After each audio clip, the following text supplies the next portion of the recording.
আসসালামু আলাইকুম। আসুন আমরা পরিবারের সবাইকে নিয়ে একটি হাদিস শুনি এবং অন্যের কাছে পৌঁছে দিই। আল্লাহুম্মা সাল্লি আলা মুহাম্মদ। আউযু বিল্লাহি মিনাশ শাইতানির রাজিম। বিসমিল্লাহির রহমানির রহিম। হযরত জাবের রাদিয়াল্লাহু তাআলা আনহু বলেন, সাহাবা রাদিয়াল্লাহু তাআলা আনহু আরজ করিলেন, ইয়া রাসূলুল্লাহ, সাকিব গোত্রের তীরগুলি আমাদিগকে শেষ করিয়া দিল, আপনি তাহাদের জন্য বদদোয়া করুন। তিনি ইরশাদ করিলেন, আয় আল্লাহ, সাকিব গোত্রকে হেদায়েত দান করুন।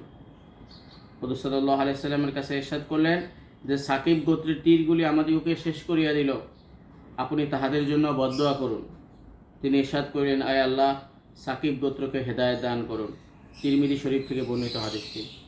আল্লাহ তাআলা আমাদেরকে হুজুর সাল্লাল্লাহু আলাইহি সাল্লামের আদর্শ বাস্তবায়ন করার এবং নিজের চরিত্র গঠন করার তৌফিক দান করেন।